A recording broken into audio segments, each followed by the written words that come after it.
Hey, what's up, YouTube? It's Chris, channel 702. Today, we are going to talk about working at Disneyland in the 90s, part three, working on the Jungle Cruise. So when I started, and I'm sure they still do the same. I don't know why they would change it, but maybe they did.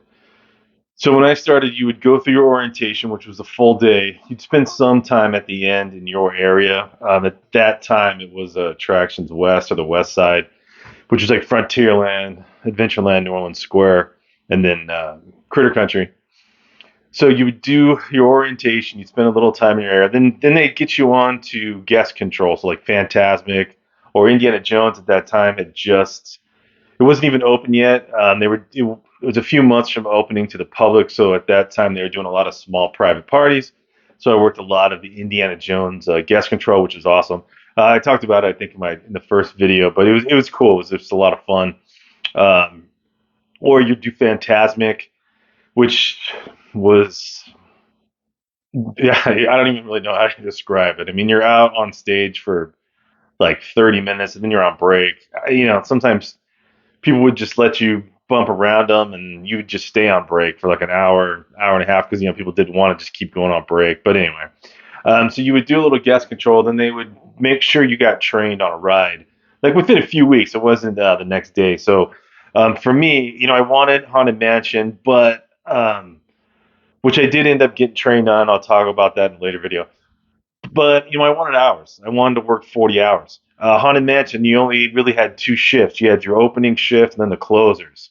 And then at any one time, there's only five or six people working the ride. And then you have five or six people at night, and you might have one or two like in the middle, just as like a breaker, or if somebody needs to leave or doesn't come in or call in sick, whatever. So there weren't that many shifts on the Haunted Mansion. Um, Jungle Cruise had the most shifts. Pirates might have been second or close to it, but Jungle Cruise had a lot of shifts because you'd have 12, 15 boats. You got your two guys on the dock, you got your two guys on the unload. Sometimes you'd have somebody out front, and it was there was a lot of shifts over there, and a lot of people didn't like working it, so it would be easy to just get shifts because they would just give them to you because they wouldn't want to work that shit. So, and we'll talk about why later. So I got Jungle Cruise a few weeks, a little bit later, a few weeks after I started, just because I was doing a lot of guest control. So there's two at a time, or it was at that time. There was two trainees, so me and somebody else, and then our trainer. The shift was like an hour or 2 hours before the park opened. So this was March. So I think the park was open 9 to 12 range. So we got there at 7. It was a 7 to 3 shift. So you get there at 7. You walk around the queue. You walk around the back stage area where all the boats are parked. You take a boat out. You see all the areas so that way like, hey, this is the lion area. This is like the native area. This is the water Schweitzer Fall. Da da da. So what each area is. Of course, they give you a script. The script was like, I think 12 pages long. You don't have to memorize it that first day, but he definitely gave us about a half hour to read through it, and then like throughout the day, reminding us to keep reading through it. Then there's certain variations within the script that you can do later on, but we'll get to that. So the first day, now you're also going through all the stuff. So when they pull a boat, add a boat, or subtract a boat, like everybody's got to stop. Where Trader Sam is, two of his heads for one of yours. I don't know what the hell they call it now. Um, but you would pull up to that spot, and then I'm sure it's still there. I haven't been on the ride in a while. But there would be a green light or a red light. If it was red, that means you got to stop there because they're pulling in another boat or taking one off. So you pull up to the dock, and then there's the backstage dock, right? So it was like a switch, right? Like a train track for the track underneath the water. Now, if it's red and you keep going, right? So this isn't connected anymore. Now the track switch is moved over. So boom, you're going to derail immediately. You're going to get written up. And it's just not going to be a good thing for you. Same thing when you're coming in from the back. You would have to look and see the green light, red light. And then when it's green, you go. But even then, you're still nervous because you don't want to you don't want to derail the boat because then they got to bring the maintenance guys and the engineers over. They got to get in the water and they got to put the boat back on the track. And sometimes they're quick, sometimes they're not. But that was really like something that they really hammered in right away is don't screw this up. Like just pay attention. You know, pay attention to what's going on. They also teach you how to drive the boat. You can't, again, derailing the boat is a problem. Or it can be. So one of the ways to derail it is you would throttle it forward all the way and then go full speed and then yank it back, and then that would cause it to lift up, and then boom, you could derail it that way. I mean, I'd heard stories of people doing that on purpose, but yeah, I don't know. I never saw anyone do it or heard anyone do it on purpose or admit to doing it on purpose. I was out in the jungle twice when a boat derailed. Um, when you're out in all right, so if you're out in the jungle, and this is again part of the the SOP that they're teaching you. So when you're out in the jungle, you fire the two shots in the hippo pool, and then if there was a fire, you would fire like four shots. If you derailed, or if there was a derail, you'd fire six, and they would just radio it in to whichever boat was out there. Well, if you derailed, you would fire off your six shots no matter where you were. Everyone would hear it in the jungle, and then you would radio in. Hey, I can't remember what the code was, but it's hey, I'm over by the lions. I'm six shot because you don't say derail in front of the customers, the guests. So you'd say hey, I'm six shot. Then everybody in front of you would go back in and unload, and then everybody behind you has to stop. So I had a few times where the boats in front of me six shot, so they derailed. You know, the first time it happened, it was about a half hour, and so on that first one, you're supposed to keep talking, you're supposed to stay in character, you're supposed to keep making the same cheesy jokes, which I was fine with. And that the first time the boat was okay, but I had these two parents whose kids needed to go to the bathroom. So they proceeded to just go. What was I going to do? I mean, we're stuck. They're kids. I get it. So they stood their kid up on the side of the boat and they just pissed right into the right into the water. That was interesting. So we ended up going back. They ended up getting it back, and they call you on the radio. I forget what the code is, but da da da da. And then you can continue forward. The next time I was part of a derail, this one took longer. We were out there for about an hour, and I was still talking, making jokes, and people were getting pissed. Not that they had to piss. Well, one of the kids did, but they were getting mad. They were not thrilled that we were just sitting there. And I can't tell them how we derailed. I ended up just saying it towards the end because people were like, what's happening here? Da, da, da. Finally I was just like, yeah, there's a boat up front that derailed. There's nothing I can do. Um, on that one too, there was a kid who had to piss, but the mom actually just had him piss into a plastic bag, which was truly bizarre. So the kid pissed into a plastic bag. She zipped it up and just put it back in her carry-on purse. I don't know. It wasn't a purse. It was more like a bag, but like that was bizarre. So anyways, these people they were not thrilled. They were pissed off that we were sitting out there and I kept making jokes and they were rolling their eyes and grumbling. Finally, I ended up stopping like the last 10 minutes. Like, I don't give a shit. I'm just not saying anything, whatever. So when we pull up to the dock, one of the area managers is there and they're handing out backdoor passes.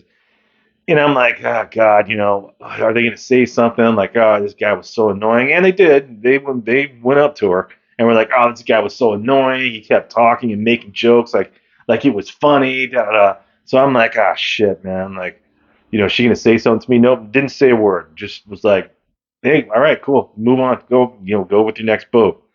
So you're learning like when that kind of stuff happens, like what to do.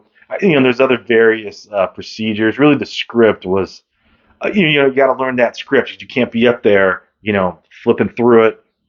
You also have to. They also train you on, what the break schedule's like, what the rotation is. You start at the load, and then you go to the boat, and then you go unload, then you go out front, uh, or you both. There's two positions.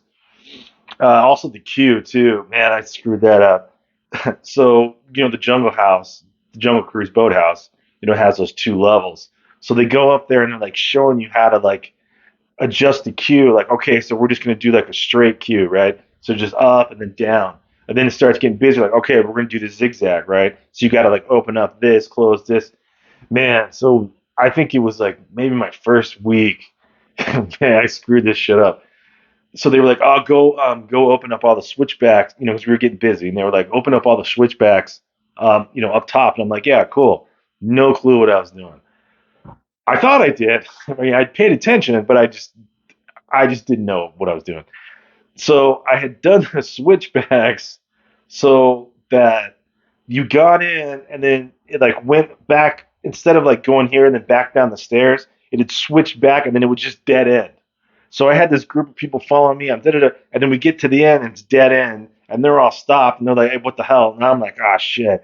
So I had to back them all up, get them back to the correct side to go down the stairs, and I finally just went downstairs. I was like, "Hey, I have no idea what the hell I'm doing up there. I just left it straight. You guys got to come up there and show me." But it was pretty bad. I mean, people were going through, and then just boom, dead end. Going back down the stairs, there's two sets. You go up and then down, and they like got switched around to go back down again. That was a dead end. It was terrible. Like, yeah, I really screwed that one up. Um, so yeah. So anyway, so that's you go through a lot of that stuff day one. You do end up getting on a boat. You'll do a couple of empty boats, and also a fun thing too is if you see an empty boat take off, either it's a trainee or they're smoking. So like what you would do is they would call you. At that time, the old lead was this guy Don. He was this old dude. He'd been there on Jungle Cruise for a long, long time. And then once they put women on Jungle Cruise and men on Storybook, he ended up just going to Storybook. But he was a smoker, so he would just say, "Yeah, we're taking a deadhead." So he'd just get in your boat. It would just be you and him, or like maybe somebody else who was on break, and you just cruise into the jungle. And he would just smoke a cigarette. And then when I was smoking, I did smoke at that time. I'd light up. It was pretty awesome, especially at night. You'd be out there just by yourself in the dark. You turn off the lights. You still have the jungle sounds going in the boat, obviously, and you're just sitting out there smoking a cigarette. It was pretty cool. I don't smoke now, but at that time, it was fun. One time I had a kid had thrown up in my boat, so I had to call the custodial staff. My buddy was part of the custodial crew, and he's the one that got assigned over there. So he came over, he put down the sawdust, so then we went out into the jungle and we sat and smoked cigarettes. And he was like, "Oh, this is awesome," because he worked custodial, so he'd never experienced that. But we were both out there smoking. It's pretty cool. He got the vomit cleaned up, so that was cool. Um, that ride too. Okay, so then day two, you bump right into rotation, which obviously I was nervous because the script it's long, but I'd been on the ride so many times and I was a pass holder prior to that, so like I kind of had an idea of what the spiel was, but you're still nervous, doing in front of a group of people, especially with a full boat and your trainer sitting there. So that was a little nerve wracking, but you end up getting it. I got and there's little variations that you mix in. Like you hear other people say stuff, so you kind of incorporate it. At that time, Indiana Jones had just opened, and the line was like crazy long out to Main Street. So I'd always say like, "Oh, so I knew right Indiana Jones." The good thing about it is if you get in line as soon as we're done, by the time you get out, you'll be able to find your car because the parking lot will be completely empty. You know, Suggesting that it was going to take 9 hours to get on the ride. I think it was only 2 hours when it opened, but just little stuff like that. You know, you know, you get back and thank you for visiting Walt Disney's Magic Mountain. I'm sorry that was not very funny. It's kind of a universal joke. It's just stupid stuff like that. And then I just like Raging Waters, Wild River. I just throw random shit in there. Uh, so yeah, so that's day two, and then by the end of the day, you're in it, and I got scheduled 40 hours of meeting. I was still in high school, right? Even though I wasn't going a whole lot, but I got scheduled right away because they knew, as I told them, I'm fully available. I don't give a shit if it's Tuesday and I got school. I would rather be here working, making money. That's exactly what happened. And a lot of people they get burned out because you're going around and around. You're saying the same stuff, even if you're changing it up. A lot of times people aren't listening. They don't give a shit. So you really just feel like, what am I doing? Why am I even saying this? No one's listening. I mean, I didn't get to that point per se, but a lot of my coworkers they hated it, and they just a lot of them would refuse to work Jungle Cruise. If they saw Jungle Cruise on there, they would just call and just hey, give it to so and so, da da da, and yeah, that was it. They just wouldn't work it, because you would get long shifts out there. I mean, on East because a lot of people would call in sick. There was a lot of overtime over there. One of my coworkers who ended up getting fired because yeah, this is a whole other thing, but they accused him of stealing a haunted mansion costume. He fought it. I think they even like went to his apartment and searched it. He fought it and he actually rehired him because they could not prove it. But that dude, I mean, that guy was working like 40 hours and then 40 hours of overtime, right? And he would work, open to close. And the way that, their union overtime was, it's after 8 was time and a half, and then once you cleared 12, you got double time. Yeah, I think that's right, 12 hours. You would get double time. So this dude was getting like, 40 hours and then 40 hours of overtime. I mean, he was clearing like, you know, I mean, like $1,000, not 1,000. In fact, well, but he was getting $700, $800 paychecks. This is in the 90s, right? Minimum wage, I think he was only making 715. But he was getting these huge paychecks, and he did it. He would be out there 7 days a week, man, working this ride because he just wanted the money, and he was hungry, and I give it up. I give him respect. I don't know how he did it. I mean, I did some long shifts. I did a couple open to closes. One Easter, I did open to close. I opened, and then someone called in sick. I'm like, yeah, it's cool. I'll just stay because I knew I was going to get. They were open till midnight, so I knew I was going to get. I started 7, I think, because they were open 8 to 12. So I knew I was getting like 4 hours of double time. So I'm like, all right, it's cool. But it was raining and it was cold, and it was like for Cali, it was cold for Anaheim. So I was soaking wet all day. By the end of the day, I was like, but I did it. I made it. I made it. It was ridiculous. It was Easter. Soaked the whole day. But whatever. It was fine. The paycheck was good. But you get a lot of that. A lot of times you come in and if you want the hours, you're going to get them on Jungle Cruise. At least you did that. So that was a lot of fun, and it was just cool. And you kind of have like this camaraderie amongst the Jungle Cruise skippers.